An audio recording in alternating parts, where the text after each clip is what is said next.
नमस्कार, मैं हूं ज्योति सिंह। शुरुआत बुलेटिन की इस वक्त की बड़ी खबर से, और बड़ी खबर है बीजापुर से, जहां नक्सलियों के खिलाफ सबसे बड़ा ऑपरेशन चल रहा है। छत्तीसगढ़ तेलंगाना बॉर्डर पर नक्सलियों से मुठभेड़। सूत्रों के हवाले से एक खबर आ रही है कि 100 से ज्यादा नक्सली हैं जिनको जवानों ने घेरा हुआ है। नक्सलियों पर हेलीकॉप्टर से गोलियां दागी जा रही हैं। ऑपरेशन में 2 से 3 हेलीकॉप्टर से गोलियां दागी जा रही हैं। 100 के करीब नक्सली हैं। तेलंगाना सीमा से 8 किलोमीटर दूर करेगुट्टा पहाड़ पर यह मुठभेड़ चल रही है। करेगुट्टा पहाड़ पर कई टॉप कैडर के नक्सली भी मौजूद हैं। करेगुट्टा पहाड़ पर मौजूद नक्सलियों को जवानों ने नीचे से घेरा हुआ है। इस वक्त की बड़ी खबर, तो इसमें कई बड़े नक्सली हैं जो टॉप के नक्सली हैं, वो इसमें शामिल हैं बताया जा रहा है। ऑपरेशन में करीब 5 हेलीकॉप्टर्स हैं जिनसे गोलियां दागी जा रही हैं। तेलंगाना सीमा से 8 किलोमीटर दूर है कोरेगुट्टा, जहां पर ये मुठभेड़ चल रही है। नीरज तिवारी हमारे संवाददाता हमारे साथ जुड़ रहे हैं कांकेर से ज़्यादा जानकारी के साथ। नीरज, सूत्रों के हवाले से खबर मिल रही है कि बहुत बड़ा नक्सलियों के खिलाफ ये ऑपरेशन चलाया जा रहा है, जिसमें करीब 100 के करीब नक्सली हैं जिन्हें घेरा हुआ है। जी देखिए ज्योति, जिस तरह से बड़ा ऑपरेशन लॉन्च किया गया है, ये बेहद बड़ा ऑपरेशन है क्योंकि इस ऑपरेशन की पूरी प्लानिंग की गई है।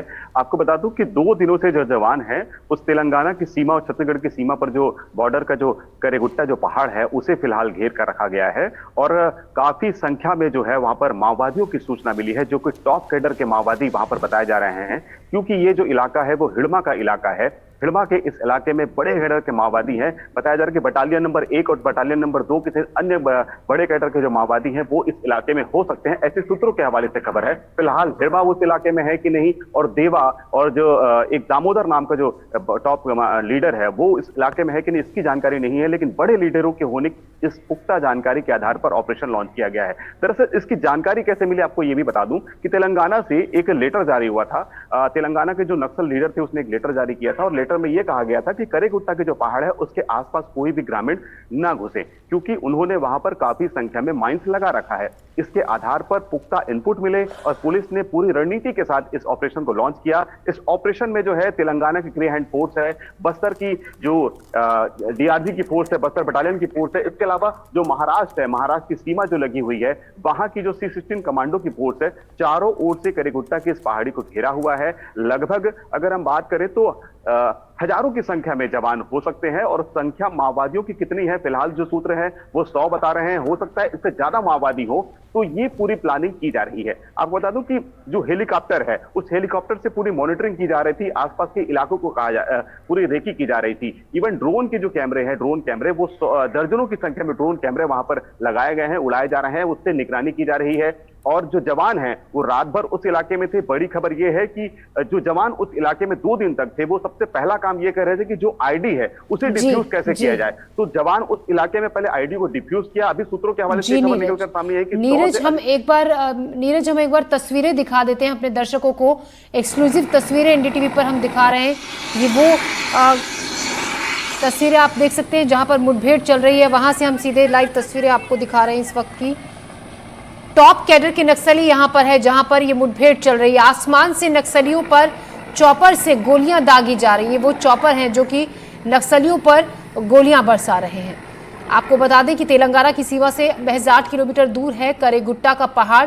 यहाँ पर बड़े नक्सली, टॉप जो नक्सली हैं वो यहाँ पर बताए जा रहे हैं। और करीब 100 से के करीब नक्सली हैं जिनको घेरा हुआ है। लगातार उन पर फायरिंग की जा रही है। तेलंगाना छत्तीसगढ़ की सरहद पर है ये ऊंचा पहाड़ करेगुट्टा का, जहां पर ये मुठभेड़ चल रही है। जवानों ने घेरा हुआ है इस पूरे एरिया को। सुरक्षा बलों ने इस पहाड़ के ऊपर ड्रोन, माओवादियों के बड़े कैडर होने की जानकारी यहाँ पर मिल रही है सुरक्षा बलों को। तेलंगाना और छत्तीसगढ़ की सीमा पर है ये करेगुट्टा पहाड़, जहाँ पर इस वक्त मुठभेड़ चल रही है और चॉपर्स की मदद से फायरिंग की जा रही है माओवादियों पर। नीरज हमारे सहयोगी हमारे साथ बने हुए हैं। जी नीरज। ज्योति, मैं कह रहा था कि वो जो पहाड़ है, जो करेगुट्टा का जो पहाड़ है, उसका जो सीमा है वो महाराष्ट्र छत्तीसगढ़ और तेलंगाना की सीमा लगती है। 50% जो हिस्सा है वो तेलंगाना की सीमा पर है। जी। तेलंगाना के क्षेत्र में आता है वो पहाड़, और जो 50% का एरिया है वो महाराष्ट्र और बीजापुर के छत्तीसगढ़ की सीमा पर आता है। और चूंकि इस इलाके की जो बात करें, जो घने पहाड़ की बात करें, जंगल काफी बड़ा पहाड़ है, वहां पर खड़ी चढ़ाई है, तो जवानों को निश्चित तौर पर कठिनाई होगी। रात की बात कर रहे थे हम, रात में देखिए जिस तरह से जवान वहां पर 2 दिनों से टिके हुए थे, सबसे पहले उन्होंने डिफ्यूज करने का काम किया, उन आईडी को डिफ्यूज किया, क्योंकि काफी संख्या में नक्सली जो है अपनी सुरक्षा के लिए वहां पर आईईडी बम प्लांट कर रखे थे। ये जानकारी निकलकर सामने आई कि 100 से अधिक आईडी को फिलहाल डिफ्यूज कर लिया है। जवान जंगल के अंदर प्रवेश कर चुके हैं और मुठभेड़ अभी चल रही है। हालांकि कोई भी अधिकारी इस पूरे मामले पर कोई मॉनिटरिंग कोई बताने को तैयार नहीं है, लेकिन जो सूत्रों के हवाले से खबर आई है वो ये है कि आईजी जो बस्तर के हैं वो तेलंगाना में अभी भी मौजूद है। इसके अलावा बीजापुर से भी ऑपरेट किया जा रहा है, छत्तीसगढ़ से। गृह मंत्री खुद उस पूरी ऑपरेशन को जो है मॉनिटरिंग कर रहे हैं। केंद्र सरकार भी इसमें कहीं ना कहीं इस पर पूरा नजर बनाए होगी, क्योंकि ये छोटी मुठभेड़ नहीं है। क्योंकि जो जानकारी निकलकर सामने आई है, ये बड़ी अपडेट ये है कि माओवादी अब उस इलाके में है और जवानों के लिए बड़ी सफलता हो सकती है। क्योंकि जिस तरह से हमने देखा था कि काफी संख्या में जवान हमारे जो है शहीद हो गए थे। हम अगर बात करें तारमेटला की, तारमेटला में जिस तरह से 76 जवान शहीद हो गए थे, इसके अलावा रानी डोगरी में 55 जवान शहीद हो गए थे। ये बड़ी वारदात को नक्सलियों ने अंजाम दिया था। आज उस बदला लेने का ये सही समय है, और जो बड़ी संख्या में माओवादी है, जब जवानों ने उन्हें घेरा है, तो निश्चित तौर पर जो बड़ी सफलता अगर हाथ लगती है तो ये अब तक की सबसे बड़ी सफलता कही जा सकती है। ज्योति जी, नीरज, कहा यह भी जा रहा है कि जिस तरीके से नक्सलियों के खिलाफ सेना का प्रहार हो रहा है, ये अभी सेफ एरिया था नक्सलियों के लिए, लेकिन यहां पर भी अब जवानों ने उन्हें घेर लिया है और बड़ी संख्या में चॉपर्स से यहां पर गोलियां दागी जा रही हैं उन पर।